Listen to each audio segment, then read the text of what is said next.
자, 오늘 말씀은 시편 118편 1절로 13절의 말씀입니다. 함께 읽습니다. 여호와께 감사하라. 그는 선하시며 그의 인자하심이 영원하미로다. 이제 이스라엘은 말하기를 그의 인자하심이 영원하다 할지로다. 이제 아론의 집은 말하기를 그의 인자하심이 영원하다 할지로다. 이제 여호와를 경외하는 자는 말하기를 그의 인자하심이 영원하다 할지로다. 내가 고통 중에 여호와께 부르짖었더니 여호와께서 응답하시고 나를 넓은 곳에 세우셨도다. 여호와는 내 편이시라. 내가 두려워하지 아니하리니 사람이 내게 어찌할까? 여호와께서 내 편이 되사 나를 돕는 자들 중에 계시니 그러므로 나를 미워하는 자들에게 보응하시는 것을 내가 보리로다. 여호와께 피하는 것이 사람을 신뢰하는 것보다 나으며 여호와께 피하는 것이 고관들을 신뢰하는 것보다 낫도다. 문나라가 나를 애워쌌으니 내가 여호와의 이름으로 그들을 끊으리로다. 그들이 나를 애워싸고 애워쌌으니 내가 여호와의 이름으로 그들을 끊으리로다. 그들이 벌들처럼 나를 애워쌌으나 가시던 불에 불같이 타 없어졌나니 내가 여호와의 이름으로 그들을 끊으리로다.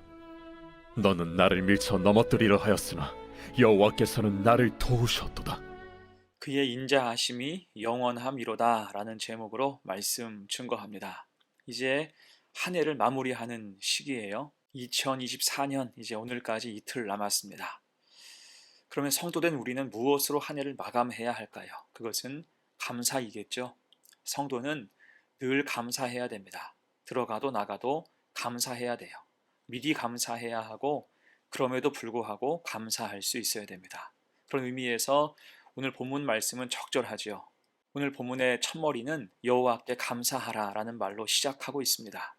자, 이것이 무엇에 대한 감사이어야 되는지 함께 세 가지로 생각을 해봅니다. 첫 번째, 인자하심이 영원하심에 대한 감사예요. 1절로 4절을 봅니다. 여호와께 감사하라. 그는 선하시며 그 인자하심이 영원함이로다. 이제 이스라엘은 말하기를 그의 인자하심이 영원하다 할지로다. 이제 아론의 집은 말하기를 그의 인자하심이 영원하다 할지로다. 이제 여호와를 경외하는 자는 말하기를 그의 인자하심이 영원하다 할지로다. 아멘.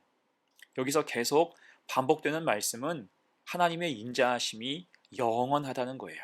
특히 2절로 4절에서는 찬양의 주체를 달리하여서 반복하고 있죠. 이스라엘은 말하기를, 아론의 집은 말하기를, 여호와를 경외하는 자는 말하기를 그의 인자하심이 영원하다 할지로다. 자, 여기서 먼저 이스라엘은 야곱이 새로 받은 이름이죠. 줄곧 문제적 인간으로 살아온 야곱이 야복강에서 하나님의 사자와 씨름할 때 그는 간절히 하나님의 은혜를 구했습니다. 그때 하나님이 그에게 새 이름을 붙여주신 게 이스라엘이었죠. 곧 연약한 자도 문제가 있는 사람도 하나님께서 붙드실 때 새롭게 될 수가 있다는 거예요. 그래서 그 인자하심이 영원하시다 찬양하는 거겠죠. 또한 다음은 아론. 그는 모세의 형이죠. 그는 아무런 조건과 자격도 없이 출애굽 공동체의 지도자, 이스라엘 자손들의 첫 번째 대제사장이 됐습니다. 그리고 그의 자손들도 제사장 직분을 물려받게 되어서 아론의 집은 하나님을 섬기는 거룩한 가문이 될 수가 있었어요. 이것은 전적인 하나님의 은혜라는 것입니다. 은혜 없이는 이렇게 될 수가 없겠죠. 전적인 은혜. 그래서 그 인자하심이 영원하시다 찬양할 수밖에 없다는 것입니다. 그리고 여호와를 경외하는 자, 이 말은 성도인 우리 모두를 향하신 말씀이에요. 이때 우리가 어떻게 하나님을 경외하는 자가 되었습니까? 그것은 오직 죄악된 그 백성을 구속하시기 위해서 자기 아들을 보내신 하나님의 사랑 때문이죠. 그로 인해 독생자 예수 그리스도께서 친히 이 땅에 오셨고 우리의 모든 죄를 대신하여서 십자가를 지셨습니다. 그 구원의 은혜를 아는 자, 죄인이며 괴수인 우리가 하나님의 자녀 상속자가 된 것은 놀라우신 그 사랑과 은혜 때문입니다. 그래서 그 인자하심이 영원하시다 찬양할 수밖에 없다는 것입니다. 자, 그래서 여러분, 성도가 할 일이 무엇입니까? 우리의 인생을 관통하시는, 우리 삶을 가득 채우시는 하나님의 은혜, 그 인자하심을 늘 찬양해야 한다는 거예요. 찬송가 404장의 가사죠. 하늘을 두루마리 삼고 바다를 먹물 삼아도 한없는 하나님의 사랑 다 기록할 수 없겠네. 이것이 우리의 고백이 되어야 할 것입니다. 그렇게 늘 하나님의 사랑과 인자하심에 감사하고 찬송하는 성도가 되시기를 축원합니다. 두 번째예요. 감사의 이유 두 번째, 응답하심에 대한 감사입니다. 5절 보세요. 내가 고통 중에 여호와께 부르짖었더니 여호와께서 응답하시고 나를 넓은 곳에 세우셨도다. 아멘. 자, 이 말씀과 연결되는 사람은 요셉이지요. 시편 105편을 보면 당시 요셉의 처지에 대해서 잘 말씀합니다. 그가 한 사람을 앞서 보내셨으며 요셉이 종으로 팔렸도다. 그의 발은 착고를 차고 그의 몸은 쇠사슬에 매였으니 곧 여호와의 말씀이 응할 때까지라. 그의 말씀이 그를 단련하였도다. 아멘. 요셉이 형들에 의해서 노예로 팔려갈 때 그는 착고를 찼고 그 몸은 쇠사슬에 매였습니다.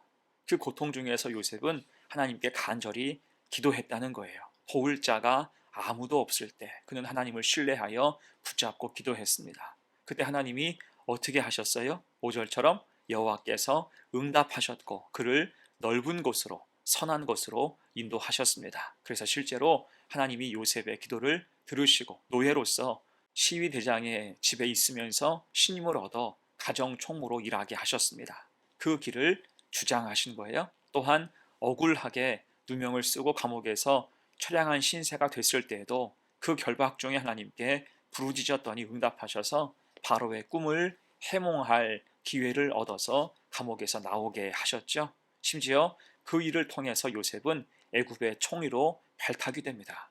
결국 하나님은 요셉의 기도를 통해서 그의 삶을 견인하신 것은 물론이며 그의 가정과 그의 민족의 길도 친히 주장하여 움직여 가셨다는 것입니다. 그건 무슨 뜻입니까? 어려움 속에서 성도는 기도해야 한다는 거예요.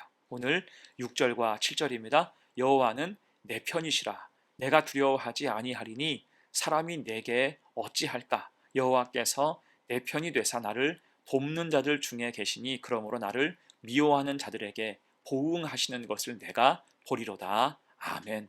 하나님이 내 편 되신다. 여러분, 이것만큼 든든한 말이 또 어디에 있을까요? 이게 기도의 능력인 거예요. 하나님이 내 편 되어서 친히 도와주신다. 기도하는 백성을 향해서 하나님은 악한 결박을 끊으시고 넓은 곳으로 인도하여 세우신다 약속하고 있죠. 그 하나님을 신뢰하고 늘 그 인자하심을 찬양하며 감사하는 성도가 되시기를 축원합니다. 아멘. 이제 세 번째, 감사의 이유 세 번째는 피난처가 되시는 하나님에 대한 감사입니다. 오늘 8절 9절 보세요. 여호와께 피하는 것이 사람을 신뢰하는 것보다 나으며 여호와께 피하는 것이 고관들을 신뢰하는 것보다 낫도다. 아멘. 하나님은 내 편이시며 또한 피난처가 되시죠. 그럴 때 천만인의 사람보다 한 분 하나님을 의지하는 것이 더 능력이 있어요. 이것은 다윗의 삶을 통해서 확인할 수 있지요. 시편 3편 6절입니다. 천만인이 나를 애워싸 진친다 하여도 나는 두려워하지 아니하리이다. 아멘. 자, 이것이 압살롬에게 쫓겼을 때의 다윗의 고백이었죠. 그 당시 다윗은 절망의 상태였습니다. 백성이 다 돌아서고 신하들은 모두 배신했으며 쫓겨서 광야로 도망치는 상황이었어요. 하지만 다윗은 그 속에서 무너지지 않았죠.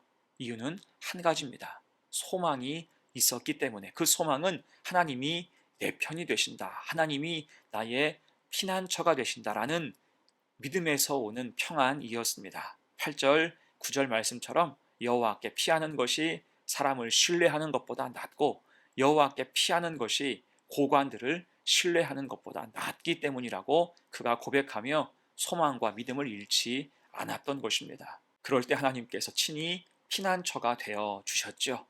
자, 그래서 다윗은 이후 담대할 수 있었습니다. 10절과 11절 보세요. 문 나라가 나를 애워쌌으니 내가 여호와의 이름으로 그들을 끊으리로다. 그들이 나를 애워싸고 애워쌌으니 내가 여호와의 이름으로 그들을 끊으리로다. 그리고는 결국 승리하죠. 오늘 12절이에요. 그들이 벌들처럼 나를 애워쌌으나 가시던 불에 불같이 타 없어졌나니 내가 여호와 이름으로 그들을 끊으리로다. 아멘. 자, 여기서 반복되는 말이 무엇입니까? 여호와의 이름으로 그들을 끊으리로다. 애워싸고 애워쌌으나 전부 끊어낸다는 거예요. 그것은 나의 이름 때문이 아니라 여호와의 이름 때문이죠. 나는 못하고 나는 약해도 하나님이 돌보실 때 능히 부딪혀 싸워 이길 수 있다는 것입니다. 그래서 하나님은 우리의 피난처가 되세요. 그 인자하심을 찬송하는 것이 마땅하다 할 수 있겠죠. 여러분, 마찬가지로 악한 마귀는 지금도 끊임없이 우리를 공격하고 넘어뜨리려고 합니다. 그때 필요한 것이 무엇입니까?